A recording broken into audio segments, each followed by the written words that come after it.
Happy New Year, Fwends! It's 2025, woo! So now that it's a new year, it's time to do my end of the year video game ranking video. Yeah. The last time I did one of these was the end of 2022, leading into 2023. I did not have one last year, which made me quite sad, but we get to do one this year, so that's exciting. So this is pretty pathetic, but over the past 2 years, we have seen the beginning through to the very, very end of 11 games. I know, that sucks. That's horrible. There's a lot of games that we're currently working on, and I wanted to get a bunch of these done before the end of the year, but I was telling boyfwend the other day that with Conker's Bad Fur Day, I really, really wanted to finish that one before the end of the year. And it was just like 3 days ago, I'm like, I could finish it, I could. And I actually started recording it, and here's like a little bit of that. Ah! I hope you all had a lovely Christmas. You can just see on my face, I'm not enjoying it because I'm so focused on like getting it done that I'm not actually just sitting down and enjoying the game. So I was like, you know what? I'm not even gonna stress about that. Let's just get to the end of this year, get through the holidays, and that way I can focus on making this video instead. Then we have like, you know, a bunch of different games that we're already in the process of completing that we can just complete at the beginning of 2025. So that sounds a lot more delightful to me. And sorry if you wanted those done in 2024. I wanted them done in 2024 as well, but here we are. Okay, so games that will not be included with this year's list are obviously Conker's Bad Fur Day. We're almost to the end of that one. Cuphead, which I'm really enjoying playing, but need a little more time with. Fade to Black. That one we gotta get that one done, which I'm making progress on. Breath of the Wild. I kind of got to a point where I was like, my work schedule, it's different every single week. Every day that I work is different. I could be working 6 to 2. I could be working at 2 to 10. I could be working 9 to 5, 10 to 6. It's different every single day. My times are different. And also the days I have off are completely different. Now, usually I have Saturdays off and I like to stream on Saturdays. But not always. I don't always have Saturdays off and I don't get to choose that. So I just kind of got to a point where I was like, I just want to focus on uploading videos. And I didn't really let you all know that, but I'm like, my God, I can't get these live streams done. It's been a while since we played this one. I didn't really get that far in Tears of the Kingdom. And, you know, once we finish Breath of the Wild, I'd like to go back and revisit that one. Maybe even restart it, who knows? But yeah, we never got that. Something I started around Halloween, I didn't really continue on with, was Amnesia: A Machine for Pigs. And I actually really enjoyed what I played. I kind of got stuck though. It was a live stream and I was like, yeah, it's fine, whatever. But I was interested in the story and I would be interested in continuing that one sometime in the future. This one's kind of whatever, but Super Mario 3, I did try playing that a bit ago, and I don't think I'll ever finish that one, but I'll keep it on this list, why not? But that's that. So, without further ado, 11 games. Let's go to number 11. I think this one, it deserves to be at number 11. It's not a bad game, it's just not that great. If you grew up with it and that hurts your feelings, I'm sorry, but if you want to play a good Scooby-Doo game, which maybe we could do this at some point, is Scooby-Doo Night of 100 Frights. That game slaps. Scooby-Doo and the Cyber Chase, I mean, it's a PS1 game. I actually wasn't expecting it to be so much of a challenge in some areas. I compared it a lot to Crash Bandicoot, but one of the great things about Crash Bandicoot is that the difficulty level, the way that they approach that, it glides very, very well. So you start out the game and it's not very hard, like at all. Like a kid could beat the first couple levels. But then it very quickly starts spiking up the difficulty, and then it gets more difficult and more and more and more and more and more, all the way up through the end of the game. Whereas Scooby-Doo and the Cyber Chase, it starts out really, really easy, and then all of a sudden there'll just be like one section of one level that's extremely difficult. and very, very frustrating. And then the next level is super easy, or like this boss is a lot harder than the boss that you fight toward the end, or you know, the one of the ending areas, like the where you're at the amusement park. And there's like the hedges and the fun house and all that. Like that was super easy compared to the dinosaur area that was earlier on with the freaking Crash Bandicoot Road to Nowhere bridge. It deserves to be the last on this list. It wasn't a bad game and it wasn't a fantastic game. It's number 11. Number 10. I started this one a while ago and then I eventually got back into it, and I'll just say it was very fun and entertaining to play, but my god, is this game dated. Spider-Man for the PlayStation 2. Dude, this game was funny, but not for the reasons that you think it would be. There were so many glitches, and you know, there's now that we're in this whole new era of like Marvel, I mean, it can be like goofy in the Marvel kind of way, but it's a lot more like serious. Like, oh, these real life people with serious real life problems. And I mean, it's more relatable in that way, but there's something really charming about going back to the Tobey Maguire era of Spider-Man and just hearing like the weird, silly banter and the Green Goblin, like, nah, you know, instead of the serious villain who's like, my entire family was murdered by blah blah blah. It's just the Green Goblin being meh. And that's kind of fun. It's fun to just go back to like, oh yeah, superheroes just used to be like, you know, goofy super people who beat goofy looking villains, and sometimes it's fun to revisit that, and I enjoyed that. So I would put this one above Scooby-Doo and the Cyber Chase, but boy, my god, this game is broken as heck. Like, I'm glad I beat it, but it in a lot of parts was not very fun to play. Number 9. Another game that was extremely frustrating in parts, and you could definitely tell that this game is dated. However, I put it above Spider-Man just because there's a little more to this game. Devil May Cry. I've always wanted to play this game and get into this series. I just never really was able to.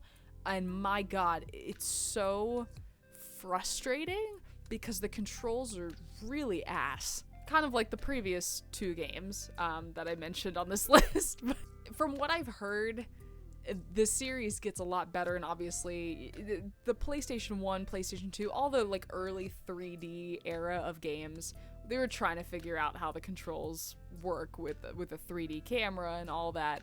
The Devil May Cry, the way that it works with the camera is it does a God of War style thing where as you move Dante, the camera perspective will just automatically shift, almost like a CTV camera way. However, it's extremely frustrating when you're trying to fight a boss and the camera keeps flipping your perspective every 2 seconds, which makes the boss so much more difficult. Already it's a difficult game, but just adding that on to it, I mean, it's just, yeah. And I'm sure that there's many updated versions of the original PlayStation 2, but when I always really like to play the original shit. Like, when I played Tomb Raider, the original Tomb Raider on the PS1 all those years ago, I want to play the original thing. The story of Devil May Cry is definitely very interesting. I think there's a lot of cheese with how edgy they tried to make this game, and maybe that's the fun of it. I think it's just supposed to be like super, yeah, early 2000s edge, dark edge kind of thing. But it just comes across now in this day and age as super corny, and I don't know if I'm supposed to take it seriously or not, but if you don't take it seriously, it's very fun. So I'm very interested to continue on with the series, but my god, I'm so glad that we finally got that first game done, because that took a long time. Number 8. It has been a while since we finished this game, but I remember a good amount of it, and I definitely think I would put it above Devil May Cry. Catherine. Catherine was one of those games where boyfwend actually recommended it to me, and it was recommended that I play it because one of the people that he went to school with actually did the English dialogue editing for the game. I didn't know anything about it. I knew it was very story-based. It looked kind of Japanese with the art style. I didn't realize it's like a puzzle game. Like, you're climbing up different sections and you have to push blocks around. It's very bizarre that it's a puzzle game like that with this story where different choices that you make affect the ending, but it's a puzzle game. It's kind of weird. You know what I mean? It's just kind of weird that that type of game is going with this kind of story. I don't dislike it, but it's just I don't know. I don't feel any type of particular way about the game. It's a very fun game. I mentioned a few different times how much I enjoyed the music because it's a lot of classical music. But yeah, I enjoyed Catherine. It was frustrating, but it's supposed to be frustrating. Whereas like the previous games that I put on the list, like Devil May Cry is supposed to be frustrating, but there's an additional layer of frustration that's added to it because of the bad controls. And it's kind of the same thing with Spider-Man. Like I don't think Spider-Man was supposed to be a frustrating game, but it became extremely frustrating for me because the controls are ass. Whereas Catherine, the controls are not ass, but it's just a frustrating game because it's supposed to be a challenging puzzle game, if that makes sense. So I would put this one above Devil May Cry. All right, number 7. So now we're starting to get more into games that I just really enjoyed a majority of the game. And I left the game going like, yeah, that was good. That was a good game. This is a short game. I finished this just in one sitting. Was this my Halloween game? Little Misfortune. I enjoyed this one a lot, actually. I'm interested to see if certain things that I do affect the ending and how that plays out. I'm glad it finally got ported to the Switch so I could play it. I love the art style. It's a very beautiful Swedish game. I don't know, there's like so many different things to interact with. It kind of reminds me of the vibe of Night in the Woods, but I enjoyed this game a lot more than Night in the Woods.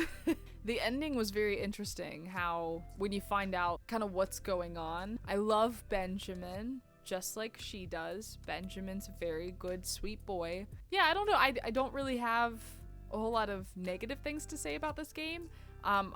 There are games above it that I definitely have nitpicky things with, especially the one that's above this one. I actually went back and forth between putting this one at 7 or putting this one at 6 and flipping 6 and 7. So I have more negative things to say about number 6.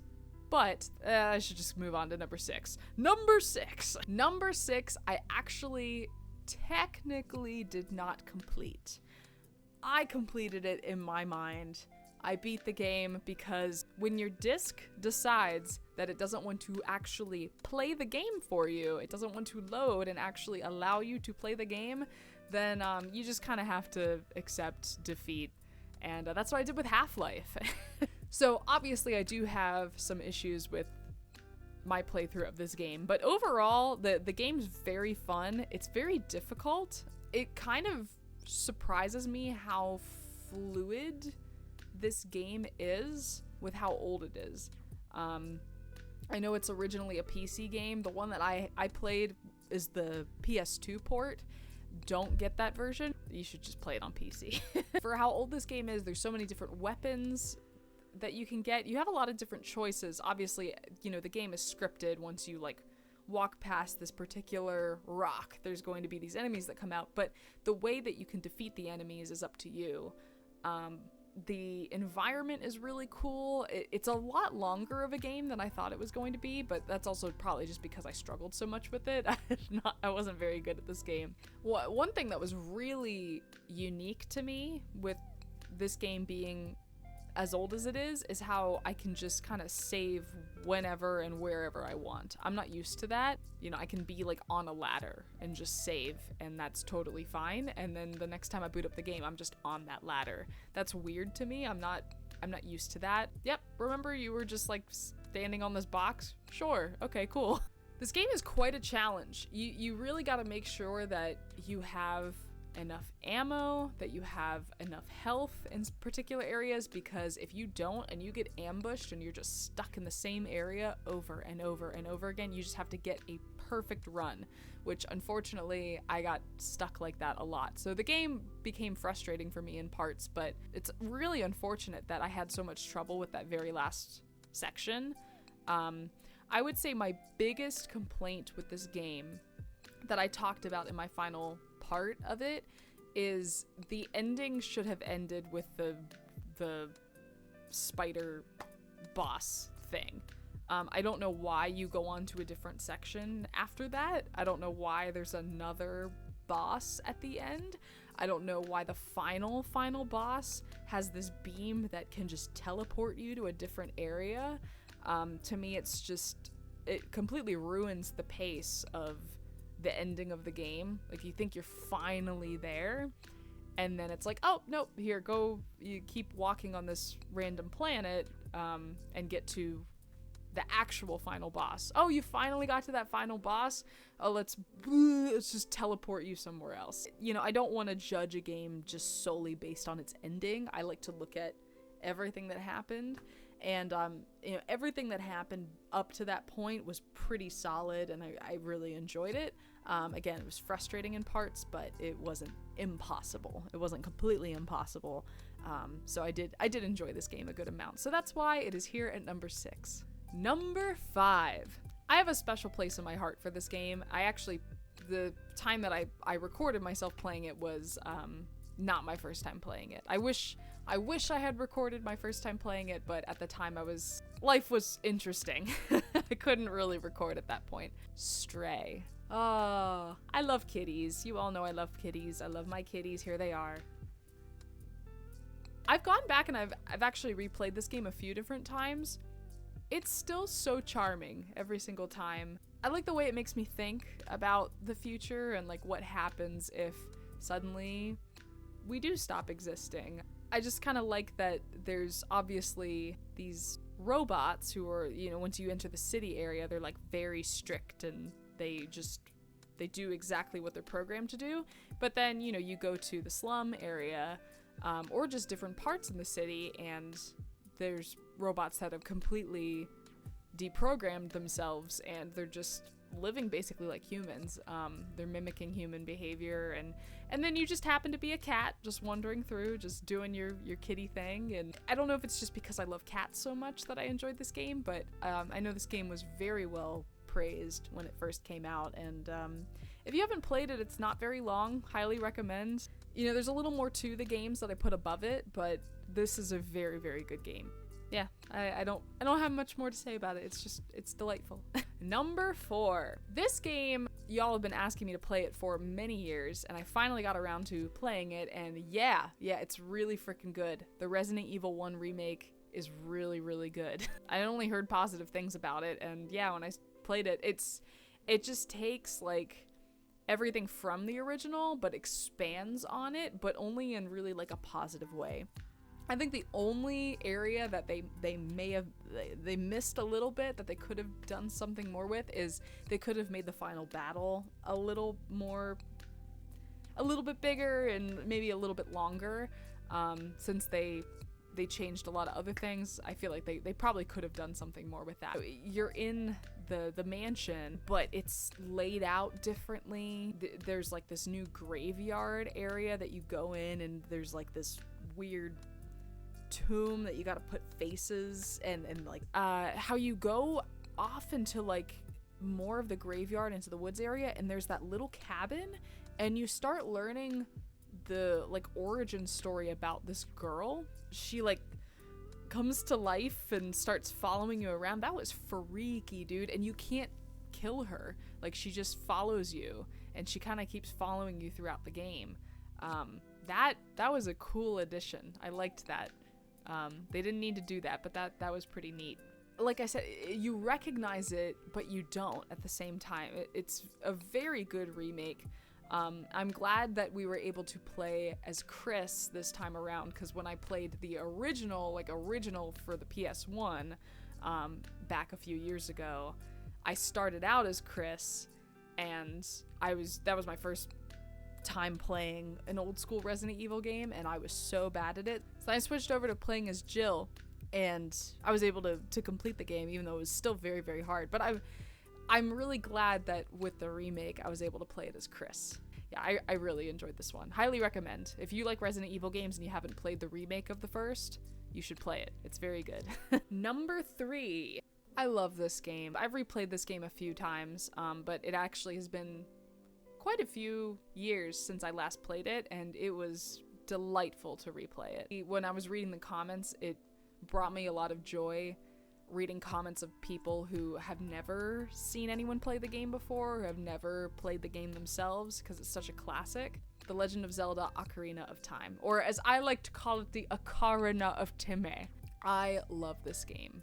There's a reason why people still, to this day, say that it is the greatest game ever made. There really isn't a whole lot wrong with it.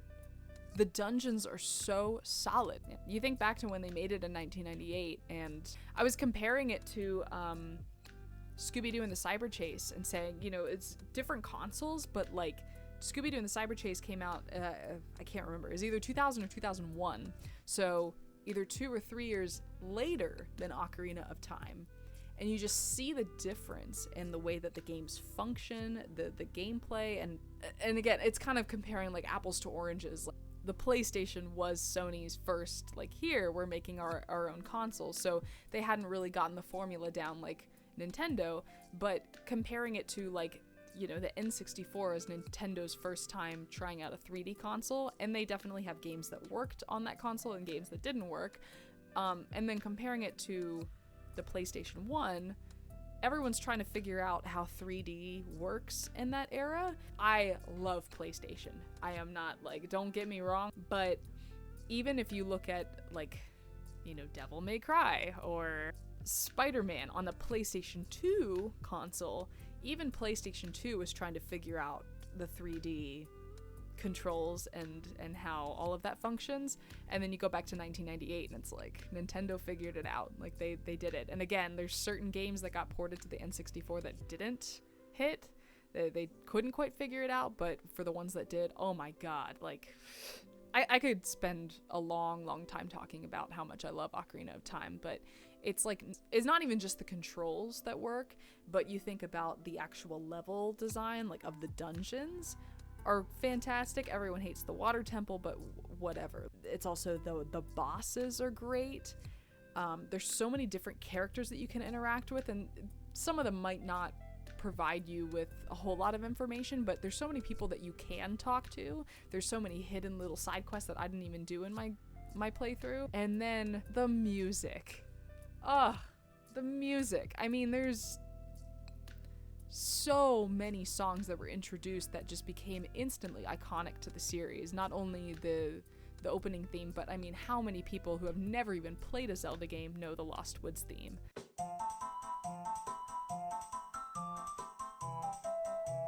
I'm just kind of rambling at this point. I just freaking love this game. So you're probably thinking, wow, Boo, that was a lot of information. That's a lot of talking about how much you love this game. Why didn't you put it at number 1? Well, let's find out why. Number 2. Okay, so number 2, I actually want to keep playing more because I there's more to it, especially the parts that you all keep recommending that I need to play. But wow, did I really enjoy playing the Resident Evil 2 remake.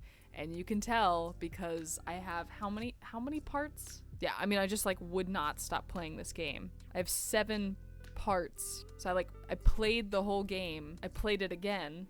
I played it as Claire and I played it as Leon. And then didn't I start it again because I needed to like beat it in a certain I mean, I just like I really enjoyed the game. And it's very obvious that I did. But they did a really good job remaking it. Kind of like with the remake of Resident Evil 1, like there's parts of it that I recognize, but then there's other parts that I don't. 2019, comparing it to a game that came out in the PS1 era, it's obviously going to look very different, but it's so similar at the same time. Like there's certain parts I would get to and I'm like, oh yeah, I remember this, like especially toward the end when you're playing as Leon and you're in the science labby type area and you walk out on the bridges that'll connect to like that big center power thing. Like it's all there. And you know, the police station, like that was really cool too. The police station's such a cool setting. Like obviously the mansion in the first game is really cool, but I think that's probably what is like my favorite thing about the Resident Evil series is like it always depends on the setting of the game. But yeah, with Resident Evil 2, for me it doesn't matter whether you play as Claire or whether you play as Leon.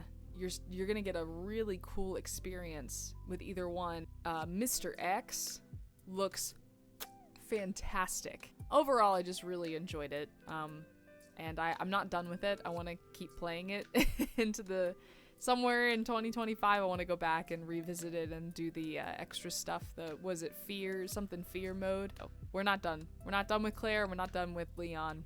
Okay, and number 1. Just like with the Resident Evil 2 remake, it seemed like I could not stop playing this game. I went back, I replayed it so many times just to make sure that I got every possible version of the game that I basically could, and that is the original Silent Hill. Back when I played Silent Hill 2, I played the HD remake that was released on, was it the PS3, I think? And that version, I'm told, it's just the controls and everything just not that great. So I'm interested if I were to play the original, or something that boyfwend got for me for Christmas is the Silent Hill 2 remake. Comparing my experience with Silent Hill 2 to my experience with the original Silent Hill 1, I really, really like Silent Hill 1. I gotta think, like, I don't really know what I love so much about it. It's really scary. The second game is really scary too. Resident Evil will always be one of my favorite franchises, but Silent Hill knows exactly how to make a terrifying atmosphere. And I mentioned this while I was playing the first game throughout October, how I could just enter a room and there's not a single enemy in it, but the ambience that plays in my ears, and even for a game that old, is terrifying. And I don't know how they achieved that, but it's really, really scary. Resident Evil more focuses on like jump scare kind of stuff, or like something chasing you, which, don't get me wrong, is scary, but Silent Hill knows exactly how to mess with your head, and they know exactly how to like put that sense of like insanity in your ears. It's actually really scary. And I really, really like that. It's unfortunate that the games are still freaking expensive because I want to play all of them. But with this remake that just came out, and thanks to boyfwend for getting that for me, we can play the Silent Hill 2 remake, which I've heard very good things about. The thing about Silent Hill, based on my experience playing the first game and the HD remake of the second game, I don't really know what the hell is going on with either of them. I think it's kind of up to your own interpretation. This person did this, which caused that, and that caused that, and now you have to solve it. It's not really that. It's a lot of like mind games. And like I said, I think it's really up to your own interpretation. There's people who can interpret it for you, but I really think it's how it makes you feel. How do you feel playing Silent Hill? What do you think is going on? Based on the choices that you made, what do you think this ending means? And I don't always like that with games, but for the Silent Hill franchise, it's so bizarre that it's almost endearing. Like, I really like that part of it. So that was definitely, I think, my favorite game that I've played, recording wise, these past 2 years on this channel. So that's my list. I know it's a lot shorter than I obviously wanted, and you probably obviously want. Something I wanted to add, this doesn't really mean anything in the ranking list, but during the time where I was kind of away from making videos, I was still playing games every now and then. So I mentioned in my ranking, said I played Stray before actually recording it. That was a game that I really did enjoy when I got my first playthrough of it. So that's one that I played during that 6-month gap where I was away. Another one that I played that, oh man, I'm really glad that I played it at the time because it was kind of a stress relief for me and it was something entertaining, but oh, I wish that there was a way I could go back and remove my memory of playing the Resident Evil 4 virtual reality version of the game. I really enjoyed playing that, and here's actually a little video of me playing it. But Zambies. I gotta talk through while I'm fighting all them zombies. And then there were other games like typical. I always talk about that I just love Guitar Hero 3, so I've obviously like noodled around with a little bit of that. I downloaded Roller Coaster Tycoon 3 onto my Switch, so every now and then I'll play a little bit of that. So I definitely I did play some other games on top of the ones that I recorded, but there were some that I just didn't record because I just wanted to kind of enjoy a game by myself, which is okay from time to time. Okay, games that I would like to play in 2025. So let's go back and let's watch Boo's video from 2 years ago where I said the games that I wanted to complete. I'd like to play Spyro 3 Year of the Dragon. Ah, that's the one. Yeah, I forgot to play Spyro 3 Year of the Dragon. Unfortunately, I still didn't get to Spyro 3 Year of the Dragon. I actually had this whole plan out in my head where I was like, okay, you know, by the end of October, I'll finish Silent Hill, and then I'll get into, I'll finish Ocarina of Time. I was planning on going straight into Majora's Mask. That didn't work out, and I was like, oh, I'm gonna do Spyro 3 Year of the Dragon. And then I went into Conker's Bad Fur Day, and I was like, well, when I finish Conker's Bad Fur Day, or when I finish Fade to Black, then I'll do Spyro 3, but I didn't even finish any of those. So I absolutely freaking promise I will do Spyro 3, hopefully at the beginning of this year. I don't know about January, but I'm hoping February we can definitely get into Spyro 3 once I knock out these other games. It's just like, my God, I set out these goals for myself and I just have not been able to achieve them, which is a little defeating, but I'm just really, really happy that even though it's not as frequent as I would like to, I'm just glad that videos, I'm uploading stuff and I'm playing stuff. I like being able to continuously upload things. It might not be in the timely manner that I want it to be, but I don't want to go away again. I really, really enjoy uploading videos, and sometimes I get very frustrated when I don't have the time to play games or upload them. But I do have some exciting news I'll share toward the end of this video that will definitely help with the uploading issue that I've been facing the past year especially. So, but yeah, Spyro 3 Year of the Dragon, we will play that, I promise. Is Resident Evil 4 Remake. I own and should definitely play at some point the Resident Evil 4 remake. I think in my mind I was planning on playing the remake of 1, the remake of 2, and the remake of 3 leading up to the remake of 4. So now that we have played 1 and 2, I should play 3 and then we'll get to 4. Didn't quite get there with those. But I did say that I wanted to play the Resident Evil 1 remake and the Resident Evil 2 remake. So I at least did those. So yay. Checks for those. Want to play Fade to Black? I did say I wanted to play Fade to Black, and you know what? We actually are actively playing that one now. So that's good. Good job, Boo. You're doing it. And I'm not failing as much as I was at the start of the game. So yeah, we will continue to play that one. Silent Hill. I played Silent Hill. Hooray. So in this video, so this time I played an hour and a half of the game.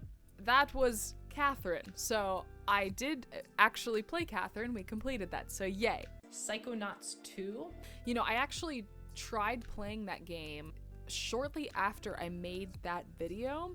And when I put the disc in, it wouldn't read in my PS4. So what I need to do with the game, actually in my PS4, oh, that's right. That's what happened. I was like, why did I stop playing Resident Evil 2? It's because my PS4 just stopped working. It's still sitting over here in my bag. I need to take it to the shop and get it fixed. That's right.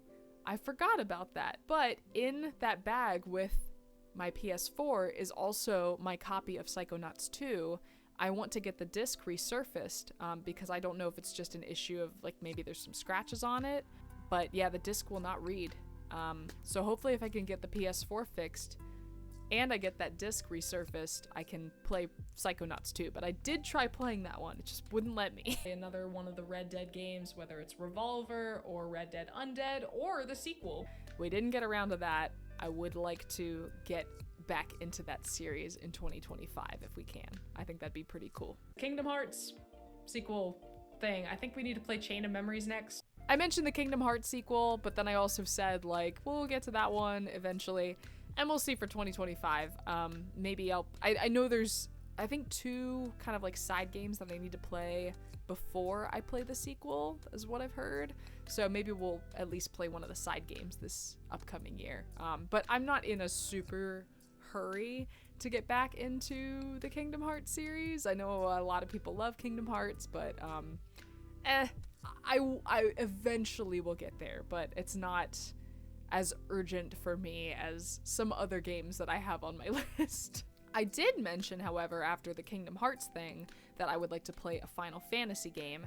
Now, I have asked around a few Fwends of mine, you know, looking up online.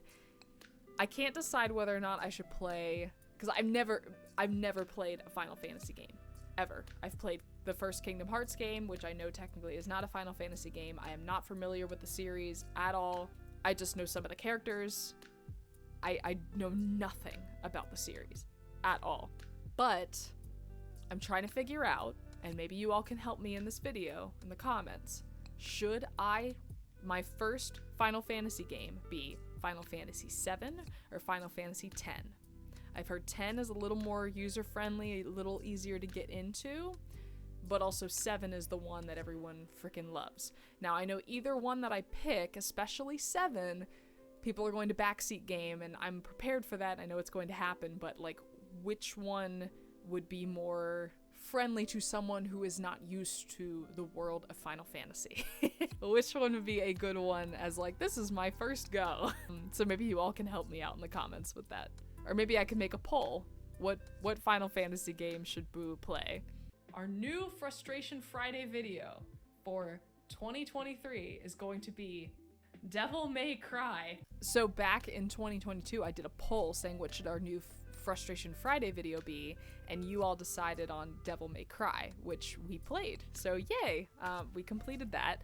And then for a bit, Cuphead was winning. So then when we finished Devil May Cry, I just went straight into Cuphead. So yeah, I mean, it's not, I didn't follow everything that I wanted to get done on my list, and obviously I know this was the span of 2 years, so I should have gotten more done, but yeah, I mean, it's not too bad. It's not too bad. So we played Little Misfortune. Apparently I'm supposed to play, how do you say it? Franbo? I need to play that, because apparently the ending with that, like, Grim Reaper looking person apparently that's like the prequel leading into Little Misfortune. So I would like to play that. I have not forgotten about Blasphemous. I promise. I really do love Blasphemous and I want to play it. It's just like trying to find when to get into that. But I have not forgotten about Blasphemous, and I've actually brought it up to boyfwend many times, being like, I think you'd really, really like this game a lot. Something that I put back in a poll when you all decided that I should play Half-Life.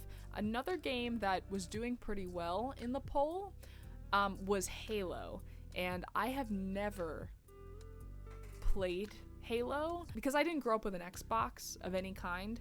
I didn't have an Xbox, I didn't have an Xbox 360, and it wasn't until just a couple of years ago, boyfriend and I now have an Xbox and Xbox 360. But the only game I have ever fully played and completed on any kind of Xbox was when we played Rise of the Tomb Raider. That's it. I have never beaten any other Xbox game ever. It wasn't a console that I had growing up and was never super interested in, but Halo is one of those that now I have an Xbox and I have the game. I'm like, I really should play this because, like, who hasn't played Halo? This person? I remember visiting a friend when I was more in middle school and Halo was the thing, and I remember playing some kind of multiplayer version of Halo, but that was so long ago and I really don't remember anything from it. I know it's futuristic-ish. I don't know anything about it. Kind of like Half-Life. Like I had no idea what that game was about. So I would like to play Halo at some point. Don't know when that would be, but I think that would be kind of cool. You know, like now we've checked off Half-Life. Cool. Boo has played, like, you know, everyone knows about Half-Life. Cool. I've checked that off. Everyone knows about Kingdom Hearts. Cool. I've played that. Devil May Cry. Okay. Now Halo. All right. Cool. Let's play Halo. Some other games that people have mentioned in the past, this was a while ago, but someone mentioned Alan Wake. I have a pile of games over here. Why don't I just show you my pile? This pile's just been sitting here for a while now. So there's Resident Evil 4, Horizon Zero Dawn. This one has been recommended for many, many years now. And Death Stranding, which is very long, but, I mean, this is a Kojima game. I like Kojima stuff. But yeah, that one, I have no freaking clue when I'd get into that. That one is a long, long game. I'm not saying we won't get into these games, I just don't know when we will. I have more. Here's another pile. You ready? There's Halo, Red Dead Undead, there's the Resident Evil 2, and you know what? Look at that. I mentioned it earlier, and I actually put it in my pile of games I want to play. Scooby-Doo Night of 100 Frights. I grew up with this game, I've played it a gajillion times, but this game it shouldn't be as good as it is. It is a, like, Metroidvania style Scooby-Doo game. So much freaking fun. I want to play that at some point. Oh, this is something I actually mentioned to boyfwend that I wanted to try playing. I love 3D platformers, and for some reason this is not one that I grew up with. I remember when it was super popular and then they made like a Nick show about it, but Tak and the Power of Juju. I remember this was like the thing. This was the shit back in the day, so I would like to play that at some point. I got Final Fantasy VII just chilling over here. Red Dead Revolver. At some point, we're gonna go on to the sequel of Devil May Cry. I got Devil May Cry 2 right there, so I don't know when, but we will. Because the first game was so frickin' delightful, I would like to play Spider-Man 2. And this is the one that has like all the memes in it, so I mean, why not? And then I just got some other ones here, mostly Resident Evil side games like Resident Evil 0. I got Resident Evil Outbreak. We have Resident Evil Code Veronica, which I've heard is actually pretty good. At some point, we got a lot of Resident Evil games to play, so I'm not complaining. I love Resident Evil, but yeah, I got these sitting over here. At some point, we'll play those. And something that has always been in the back of my mind since back in 2020 when I played through the Jak and Daxter series, I've always just been like, I wonder when I'll play Jak X. Someday I'll play Jak X. And I'm thinking this would be, I've heard that this game is very difficult. So I think at some point this would be a good Frustration Friday game. I don't know if we'll get to this one in 2025, but this one is always in the back of my mind. I want to eventually try this one.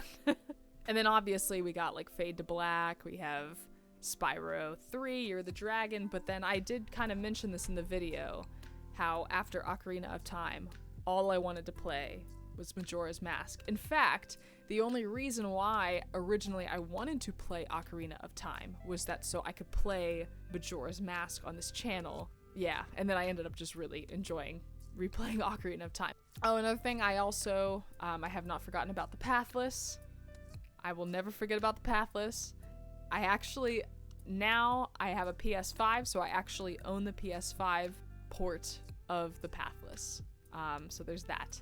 There's lots of games to play, Fwends. There's so many games. So some of the biggest reasons why I have not been as frequent with my uploading as I would like to be, one, I mentioned my work schedule. My work schedule is just very bizarre. And I'm actually in the process of working through making that a bit better for myself.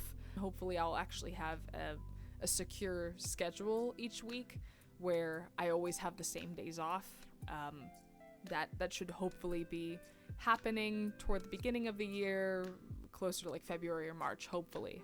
That's the goal for me. But one of the, I would say, biggest reasons why I have not been uploading as frequently is because boyfriend and I, we moved into this apartment back in March, and we really are enjoying the apartment. It's fantastic. But one of the biggest problems with it is, like, I can hear my neighbor coughing next door. I can hear when the person who lives below us, like, is flushing her toilet. It's very paper thin walls. You know, like, I'll get home from work, and what I used to do when I lived by myself in an apartment that wasn't so paper thin, as I'd get home from work at, like 10:30 p.m. or whatever, and I'd be like, cool, let me record.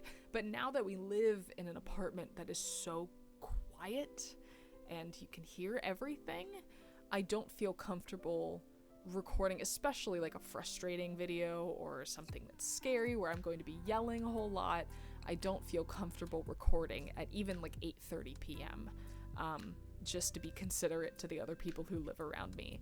Now, the good thing, and this is like the happy good news, which, knocking on wood, hopefully will continue to be good, but boyfwend and I are actually under contract to purchase a home. So if this all goes well, like it's approved, we're under contract, it's all going well, the home inspection went well, we just need to get to closing and get the keys in our hand. But if that all happens, then I can record whenever, and that will relieve a lot of all of this, like, I can't get a video up because it's, you know, like 9:30 p.m. and I don't want to record, you know, because people are starting to get ready for bed. Now I can record at 3 a.m. if I want to, and there's no problem with that. So I'm really, really, really looking forward to that, and I should be able to upload a lot more frequently because of that. So I won't be uploading frequently at the beginning of this year. I will try to, again, finish Conquer, play some Fade to Black, and hopefully upload some Frustration Friday Cuphead videos, but it still won't be as frequently as I would like. And then once we get past January, we'll be in the process of moving, and then hopefully everything should kind of fall into place. It should just keep the ball rolling and be super quick. So I'm really, really looking forward to that. Again, knocking on wood, hoping everything goes okay. If it doesn't work out for whatever reason, then, you know, it'll be okay. Like, we'll just stay here. But yeah, I'm looking forward to being able to upload a lot more frequently and to play a lot more of these games, because we have a lot of games to get to, and I am looking forward to all of them. But yeah, that's the fun, exciting news, so hope all goes well. But for the time being, I'm very, very happy that I am at least getting stuff up. Like I said, I really do enjoy this channel. I really enjoy you all, and this is just, it's fun for me. I like being able to share all of these games and new experiences and thoughts about these games with you all. So I don't plan on going anywhere, and although I'm not uploading as frequently as I would like to, at least I am uploading, and this is continuing. I don't want that to stop. I am looking forward to having more than 11 games completed in 2025, but for 2023 and 2024, this is my end of the year video and leading into the new year. So happy New Year, Fwends, and I hope that you have a much better year this year than whatever happened in 2024. I wish you all the best, and eat some sauerkraut, have some black-eyed peas, and enjoy. All right.